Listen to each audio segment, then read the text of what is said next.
Yo tendría una pregunta, si me lo permites, Gonzalo. Eh, Fíjate que me tocó en algunas asambleas, en algunos momentos, yo como fundador del partido, militante nada más, eh, puestos, la verdad es que interno solo tuve uno y era de chocolate, porque la primera organización que se hizo aquí en Pachuca, cuando realmente ya inició Morena como organización,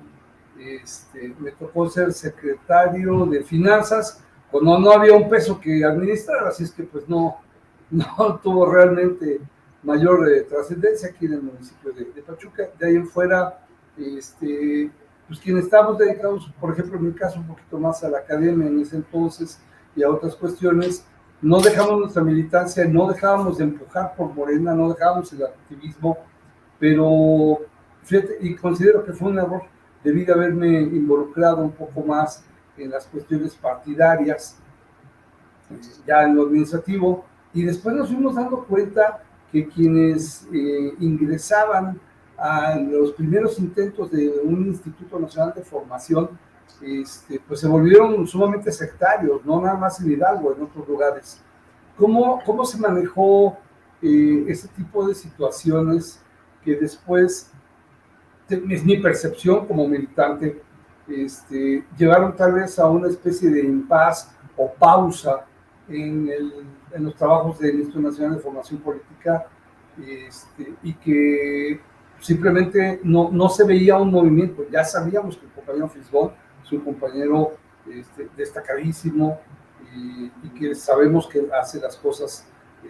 pues también por convicción realmente, pero sí se vio una temporada, no sé, algunos años incluso, en los que no existió esa formación política. Hubo aquí en Hidalgo un personaje ahí, ya no vamos a entrar en cuestión de nombres, que traía supuestamente la representación, pero jamás hubo movimiento, no hubo nada. ¿Qué pasó en ese entonces? ¿Por qué el tema de la formación política no tuvo el desarrollo a través de todo el tiempo del crecimiento de Morena, y hubo que esperar prácticamente hasta los últimos pocos años para que entonces sí ya esto tuviera un despegue? Ahí tengo una respuesta bien fea, porque fue quizá mi culpa. Mira, una de las tareas que se tenían,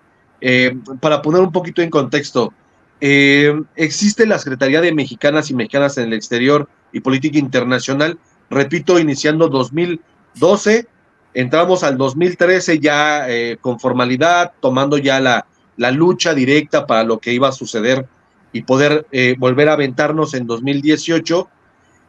Y entonces el partido viene recorriendo un montón de tareas, ¿no? En 2015 se da otro congreso, cambia de Juan Carlos Loera a Héctor Vasconcelos,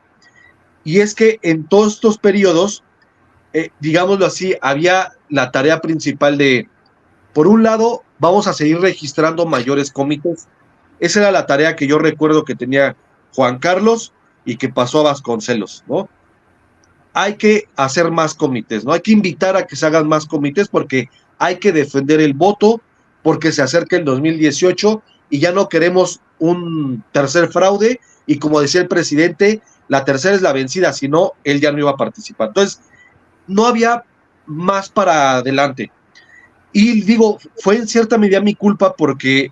yo pude haber influido en decirles, oigan, pues yo podría dar formación política en cierto sentido, así de manera web,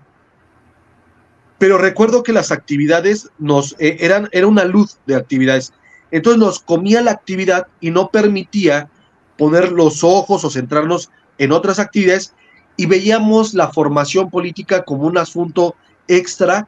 ya que no nos permitía el tiempo, ni el financiamiento, ni la organización para hacer otro tipo de actividades. En mi caso, por ejemplo, algo que yo llegué a hacer llegando inmediatamente al partido es dar clases de geopolítica por mi parte. O sea, yo me registré ante el INE como formador, me registré como formador para el partido para poder prestar el servicio, y que así se pudiera abrir un salón pequeño, nos dispusieran de plumines, de un pequeño pintarrón, de invitar a un par de personalidades, y hasta ahí llegaba la participación, pero estoy hablando que incluso llegaba solo a la Ciudad de México, ni siquiera a veces lo podía dar en el Estado de México, de donde yo pertenezco, soy orgullosamente de aquí de Catepec. Entonces, digamos que es una culpa de cierto sentido, porque sí pudimos haber hecho algún tipo más de esfuerzo, pero ya para llegar al 2016, 2017 y 2018, ya se nos venía otra tarea muy importante, que era, con objetivo muy concreto, ayudar a concretar un documento que recogiera las demandas de las mexicanas y los mexicanos en el exterior para el trabajo de Cancillería, porque hay que recordar que ya estaba propuesto Héctor Vasconcelos para ser canciller. Entonces las tareas de don Héctor Vasconcelos eran ponerse, sentarse a pensar cómo mejorar el servicio consular, principalmente con esta idea concreta del presidente de que se convirtieran en verdaderas procuradurías de justicia, y por otro lado, hacer una reducción del gasto de la Cancillería para que quedaran pocas subsecretarías, o al menos eliminar una, y además replantear todo un proyecto completo de política exterior. Entonces, esta tarea que se convierte, que toma ya más cuerpo 2016, 2017 y esos últimos meses del 2018, nos llevan a alejarnos un poco de las tareas de crear mayores comités y mucho menos de pensar en la formación política, porque estábamos pendientes del 2018, o sea, era una losa sobre la espalda tratar de hacer 1000 cosas a la vez. Entonces, ahí se perdió un poco el tema de la formación política, pero claramente ya al llegar el presidente, obviamente a la presidencia, con todas las colocaciones que hubo, pasar que nos fuimos al Senado, Vasconcelos y yo, pues ya ahí digamos que el partido empezó a tomar otro rumbo, la bolita fue corriendo, y creo que aquí fue donde despertó más la conciencia de decir, necesitamos formarnos políticamente, y quiero decirlo que no solo fue como por parte del partido, también fue un ímpetu, una inspiración propia de los comités del exterior, el pensar la necesidad de la formación política. Sin duda. Y yo yendo un poquito más adelante, del 2018, nos llega la pandemia y todo ese entusiasmo que se traía, porque finalmente, ¿no? Ya habíamos tenido varias sesiones con el PIS, ya sabíamos que lo que teníamos que hacer era formarnos, ya había compañeros en Estados Unidos que estaban listos para tener comunicación inclusive entre nosotros, Europa y Estados Unidos. Nos llega la pandemia y todo se viene como abajo otra vez. Las asambleas se paran, ya no se pueden hacer visitas a países, y corrígeme si no, Gonzalo, creo que fue esa época en donde el instituto se puso a trabajar más bien en contenidos y cómo dar una solución digital a la formación. Y entonces surge, pues, propiamente lo que es la página de internet del instituto, Morena Flix, y los cursos que se están dando ahora, casi todos por internet, que no son presenciales, ya ni siquiera en México, ¿no? Y yo quisiera que producción nos ponga la liga, que está aquí en el chat, que es infpmorena.mx, porque ahí es en donde, si no lo conocen, a los que nos están viendo en Estados Unidos y en Europa, que vean que ahí hay muchísima información, porque sí es bien importante que no se nos olvide que todo esto comenzó como comités de defensa del proyecto. Ya se nos va Andrés, ya va a venir otra persona, pero el proyecto y el pueblo se quedan. El pueblo se queda como soberano, el proyecto se queda como la ruta que tenemos que seguir, y la única manera en que lo vamos a hacer, yo siento que no es tanto con el partido, sino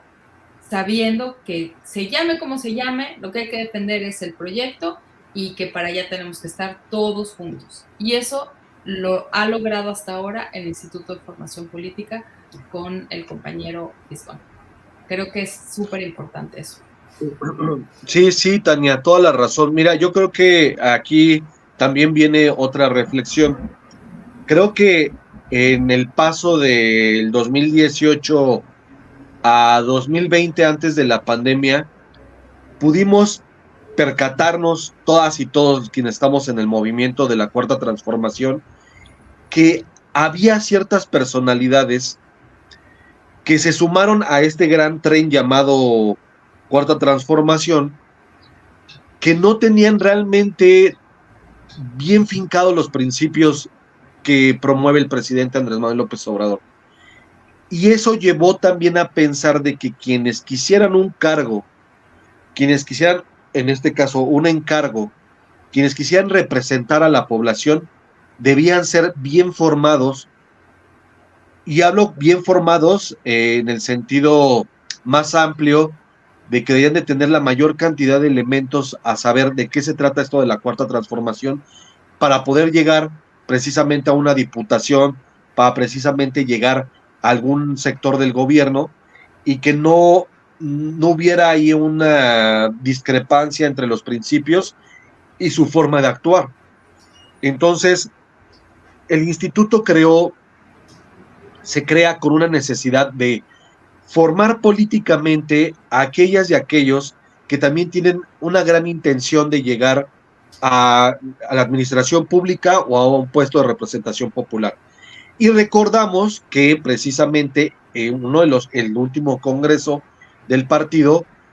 pone énfasis en que para cuando quieran candidatearse las personas de la Cuarta Transformación deben de al menos haber tenido un curso de preparación en el Instituto Nacional de Formación Política. Entonces, ¿qué hay que entender del instituto? ¿Por qué si antes existía la formación política no se quedó como tal? Desde mi opinión y de mi perspectiva, ya llamarle un instituto nos vuelca a pensar que se necesita una organización muchísimo más compleja. Necesitamos actualización de ciertos textos. Necesitamos crear nuevos pensamientos y juntar un montón de elementos que antes estaban dispersos, ¿no? Por ejemplo, nos interesa la forma del buen gobierno que se aplicó en Bolivia y en Ecuador, ¿no? Nos interesa también enseñarle a la gente de qué se trata esto cuando criticamos el neoliberalismo, ¿no? Pero no lo queremos hacer de manera academicista, o sea, no queremos que alguien venga a decirnos qué chingado se trata el tema de plusvalía de Marx. Eso no estamos por ahí, ¿no? O sea, ya hay academias para ello, ¿no? O sea, ya hay gente que se dedica a eso en la UAM, en la UNAM, etcétera. O queríamos saber, por ejemplo, cómo se le hace para entender cuáles son los inicios de una precampaña, ¿no? Bueno, para todo eso se necesitaba una organización. Y yo creo que el trabajo del Fisgón, junto con todos los compañeros y compañeras que están en el instituto, fue armar precisamente una batería, un paquete de documentos básicos para entender cosas básicas, tanto ideológicas como prácticas, para que sí, las personas que pudieran llegar o que quieran llegar a un puesto de representación popular o a la administración pública, lleguen con muy buenos elementos. Esto sin restringir de dónde vengan ni cómo sean, porque estos estudios son tanto para aquel que ya es doctor en ciencia política, como para la compañera ama de casa que también tiene todo el derecho de querer candidatearse, ¿no? Entonces, esa fue una de las grandes reflexiones que yo vi poco a poco de manera externa del instituto y noté que había un gran consenso de que fuera Rafael Barajas el Fisgón aquel que llevara esta gran tarea, principalmente hoy por encontrar un personaje elemental, parte de la columna vertebral de este movimiento como es el Fisgón, pero además de una capacidad muy, muy interesante para hacernos entender, por ejemplo, nada más y nada menos, qué es el neoliberalismo, ¿no? Que repito, esto no va a ser entregarte un libro y decirte, oye, mira, ¿sabes qué? Después échame un ensayo de qué se trata la crítica, nada más y nada menos a Francis Fukuyama, para entender un montón de cosas. No estamos hablando de eso. Estamos hablando de entender cosas básicas que nos den herramientas, ¿no? Por ejemplo, vamos a pensar en la compañero, siervo de la nación, o de los compañeros del partido que van tocando casa por casa. Ellos tienen máximo hasta 3, 4 minutos para hablar con alguien en una puerta. Bueno, si ellos quisieran explicar rápidamente de qué se trata eso que dice el presidente de crítica al neoliberalismo, ellos necesitan esa herramienta necesaria para criticarlo, y no de una visión academicista, sino decirlo de una manera muy práctica, decirle, es esto, va por ahí. Y si alguien, por ejemplo, no entendiera de qué se trata los feminismos que hoy hay, bueno, que tuvieran también esas herramientas para entenderlo, ¿no? O, por ejemplo, ¿de qué se trata eso de que realmente nosotros y nosotras no somos corruptos? Bueno, es que tenemos principios que se dan en el partido y entonces ya están mayormente desmenuzados con los documentos que existen en el instituto. Entonces, eso se necesitaba, y un instituto precisamente institucionaliza una serie, jerarquiza una serie de prioridades, pone a disposición una serie de compañeros, hay hasta un tabulador de calificaciones, o más bien de manera de poder calificar, de poder evaluar a las compañeras y compañeros, y esto necesitaba todo esto llevarse al exterior, y como solo tenemos la herramienta del Internet, teníamos que pensar perfectamente cómo todo esto se iba a transportar por una vía web, y entonces es ahí donde el año pasado mi querido amigo Oscar Lemos, a quien quiero mucho, por parte también del Fisgón, y en una entrevista con la compañera Patricia, se me invita al instituto para darle continuidad a esto de formación política que ya traían compañeras y compañeros anteriormente, meses anteriores, quienes ya habían trabajado unos documentos, y entonces era encargarnos, y la tarea ahorita es encargarnos de